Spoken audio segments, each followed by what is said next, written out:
Howdy folks, and welcome to the Hillbilly Kitchen. Today we're making homemade broccoli cheddar soup.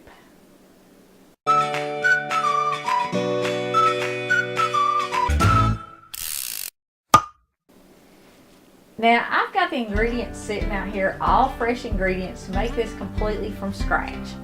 But don't panic over all these ingredients, because when we get started I'm going to give you some substitutions, maybe some things you can do to make it a little easier and not have so much prep work. But what I have here are 2 heads of fresh broccoli. I've got the flowers here, and this is the stems. I peeled those and chopped those up because I'm going to use those in my base to make my stock for the soup. I've also got a stalk of celery that I chopped up fine, and a medium onion that I chopped up fine, 1 carrot that I shredded, and that, along with the broccoli stem, that's going to make my vegetable stock for my base. I've got about ½ teaspoon of pepper, a teaspoon of salt, and you're going to want to adjust that to taste, 2 tablespoons of cornstarch. Now you can use flour to thicken it. You could use something like potato flour. You could even use instant potato flakes. But this is a gluten-free vegetarian soup, so I like the cornstarch better really to thicken soups and stuff with. It just dissolves easier. I've got 2 cups of water. That's going to make my stock, and 2 cups of half and half that I'm using for my cream base in this soup.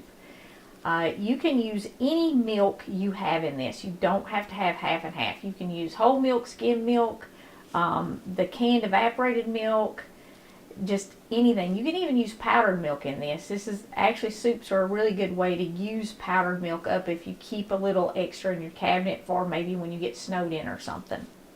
And I have 2 cups of shredded cheddar cheese and half a stick of butter.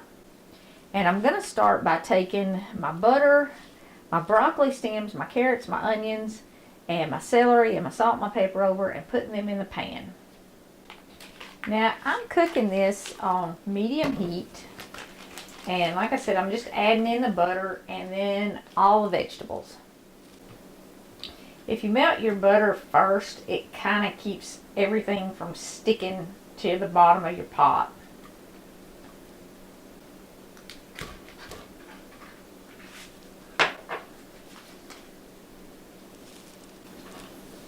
Got my onions and then my celery.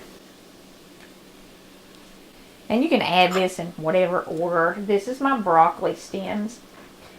If you use broccoli stems in yours, you do want to peel the stems.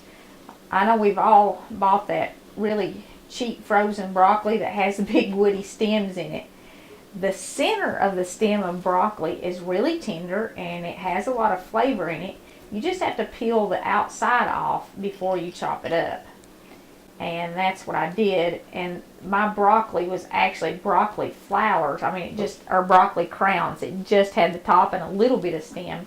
But it still had enough that once I peeled it, I had a little to go in this so that I would have some broccoli flavor in my stock.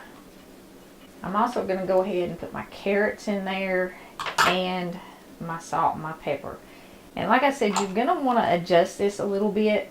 And you can wait until the very end to add any salt. That way you need less salt in the whole dish. But I'm going to add a little in here now. And I'll taste it at the end and add a little more if it needs it. Once you get your vegetables and your butter and your salt and pepper in your pot, go ahead and put a lid on it. And I want to cook it like that until the vegetables start to get tender and some of the flavor kind of has a chance to mesh with my butter that I put in there. And while that's cooking, these pieces of broccoli here are a little bit big to go in the soup. So you want to cut these up a little bit smaller or break them up a little bit smaller. I usually just break mine. You don't want pieces quite that big. I mean, you couldn't even get that in a spoon. And you can cut it up really small if you want to. You could even take an immersion blender and cream this soup. Okay, it's only going to take, I don't know, maybe 5 or 6 minutes for your onions and celery and broccoli stems and stuff to start to soften up. And you can see the color gets a little lighter, and that's all you want really. And at this point, you're going to go ahead and add your water. And then we're just going to let that sit there and simmer for about another 5 minutes or so. And that's going to get all the flavor from all those vegetables into that water. And you can see it's already a really rich looking yellow color even before it simmers. And I said when I started this that I would go over some stuff you could do to make this recipe faster. Instead of making this vegetable stock, you can buy vegetable stock and add to it. You could even use chicken stock or something like that. I really don't like adding any canned stock to my homemade soup. To me, that kind of defeats the purpose of making homemade soup. I think if you put canned broth in your homemade soup, it kind of isn't homemade anymore. It certainly isn't fresh anymore. When I'm in a hurry, or when I don't have the celery and the onions and the carrots and all that stuff, or I don't have time to cut it all, I use dried spices and just add extra dried spices into my soup when I'm making it. I'll use onion powder, maybe a little garlic powder. You can use dried diced onions or garlic, anything like that, to get that flavor in your soup rather than going with those canned broths.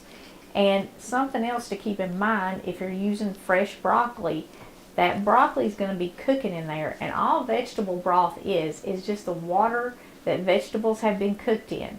So if you're starting out with fresh broccoli, you don't need quite so much extra. I did it just to show all the stuff you can put in there. Pretty much anything I put in here you can leave out.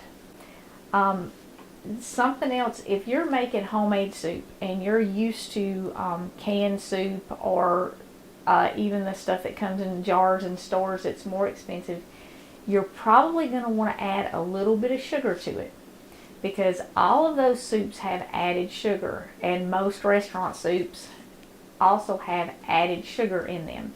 So it's not going to taste quite right to you if you don't add a little bit of sugar. You don't need a whole lot, and you're going to add it about like you do your salt. Start with just like a teaspoon and taste it.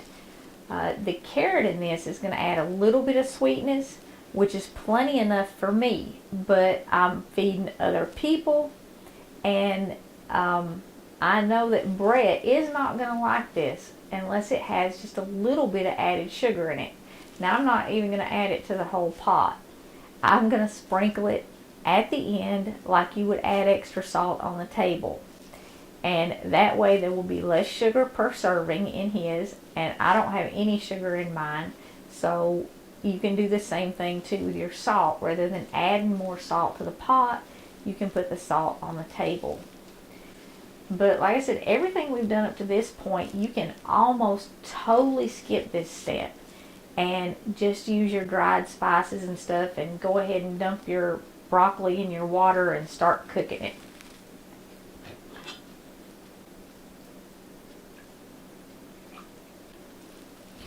I'm going to go ahead and add my cornstarch into my half and half, and like I said, any milk will work in this.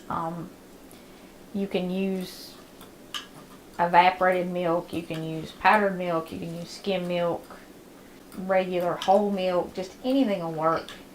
And the lower the fat content in your milk, of course, the lower the fat content in your soup.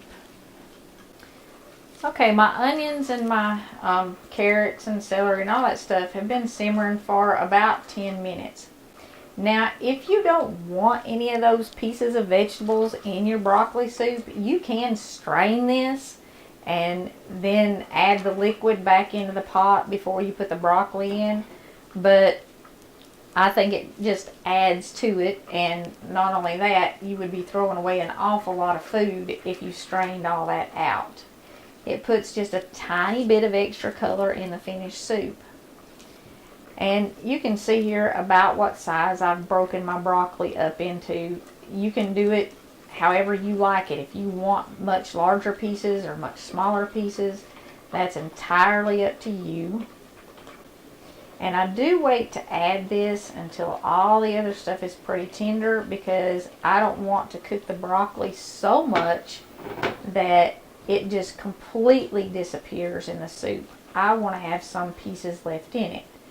But like I said, you can cook it until it just completely disappears. You can even take an immersion blender or something and blend it up so that it's a creamy soup.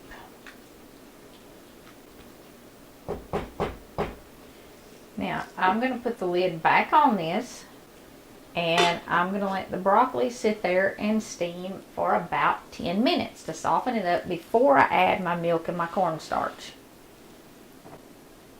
I'm filming this video at the end of February 2020, and if you live anywhere on this planet, you have heard about the virus that's threatening to turn into a worldwide pandemic. And there has been some panic, and certainly the situation in China is not good. There are examples in the Bible of how we are supposed to act during situations like this. And one of the big ones, the most detailed ones that comes to my mind is the story of Joseph in Exodus, where it explains about the 7-year famine in Egypt. Now, I certainly don't think that this virus is going to be a 7-year ordeal, or at least I hope it isn't. But there have been official warnings that we should prepare for some disruption to daily life. Now, our president has reassured us that they have the situation under control, and he does not think it is going to get bad in this country, and I certainly hope it doesn't. I don't think this is something that we should worry about or grieve over, or certainly it's not something that we should panic over. But the situation in China is fairly desperate for a lot of people. So I think we should follow the Bible's example and prepare, because we have been warned to prepare. And I don't think that means that you need to necessarily today order $25,000 worth of freeze-dried food, because not very many people can do that. But I do think that it would be wise of everybody to at least make sure they have a few weeks of groceries, non-perishable groceries in their house. And we can all do that just with canned vegetables and fruit and canned meat, and all that stuff has a several-year shelf life, and you can use it later if you don't need it right now. So it's not like you're going to lose anything if you buy a few extra cans of green beans or some canned potatoes or something like that and stick it in your cabinet. The best way to avoid panic is to be prepared for a situation. And if we have been warned as good citizens and as good Christians, we should do that. We should make sure we're ready. And certainly if we're asked to stay home for a few weeks in order for an outbreak to be contained, it's going to be far more comfortable if we're not sitting in our houses starving to death. So while you have time, go ahead and buy a little extra stuff and put it back, so that if our government does ask us to stay home, you can do that without being part of the problem and without contributing to the chaos that something like that would cause. You can sit at home and you will have plenty to eat, and you will be warm and safe and out of the danger of any outbreak. I mean, it only makes good sense. And like I said, it's something that we've been told to do. And as Christians, it's something that God tells us to do. He's given us examples, and He's shown us that we're supposed to do that. So I don't want to in any way contribute to this chaos that's going on. I don't think this is the end of the world or anything like that, but I just think the whole situation would be far better if we were all ready for it, and if it didn't cause great distress if we had to stay home for a little while.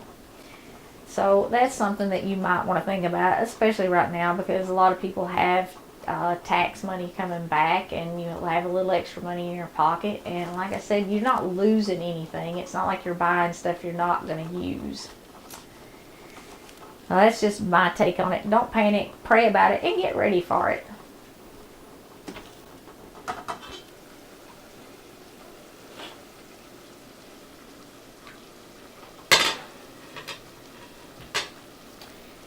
Okay, you might want to check your broccoli with a fork and make sure it's tender. It is going to turn colors when it gets done, and you can see that mine is turning colors, and mine's actually breaking up a little bit when I stir it, so I know it's tender. And I'm going to go ahead and add my cornstarch and my milk. Now, even though I already put this in here and I stirred it, you do want to give it another little stir, because all your cornstarch will settle to the bottom of your cup, and then it'll either be stuck in there or it'll cause a big lump in your soup. And if I didn't already say it, frozen broccoli will work just fine in this soup. And in the winter, I usually do use frozen broccoli to make it, but I just happened to find that on sale in the grocery store the other day, so I bought the fresh stuff. Now, at this point, all we're going to do is keep an eye on it, because we've got milk in it, and milk will scorch. And we want to bring it back to a boil and let it thicken. You know, stuff like cooking soup from scratch, it takes a little bit of time, and it is a little bit of effort, but it is definitely worth it. Even if you don't make this completely from scratch every time you make it, it's something you should do occasionally, because it's absolutely delicious and it is such a treat. And the only thing you really need with this to make a meal is some kind of bread, and any kind of bread will work. You could do cornbread, you could do rolls or breadsticks, just anything. Literally, even biscuits would be good with it. And you really don't even need that. I mean, I just eat extra soup myself. But like Brett, he would have to have some kind of bread with it, and all of my kids would want some kind of bread with it. They wouldn't want just the soup. Okay, it's starting to boil just a little bit, and it is getting thick really fast. So now I'm going to go ahead and add my cheese. You can cut the heat off as soon as it gets as thick as you want it. I'm going to let mine cook just a tiny bit longer. And a lot of the flavor in this soup also comes from the cheese. I use mild cheese because aged cheeses are a migraine trigger, but you could certainly use aged cheddar in this, and it would have a lot more flavor. And I'm going to save just a little bit of cheese to garnish the top of the bowl. And that's about thick enough, so I'm going to turn my heat off and stir my cheese in to melt it. And because this is boiling, that cheese will melt no problem. You can see how thick it is, because when I stir it, the spatula I'm using leaves a trail in the soup. Now, this does take a little bit of time to prepare. I mean, cutting up the vegetables and stuff like that. But it's not hard to make, and it doesn't take very long at all to cook. And that's literally all there is to it. And that, I'll just about guarantee you, is the best broccoli cheddar soup you've ever had. And I don't care how much you paid for it in a restaurant.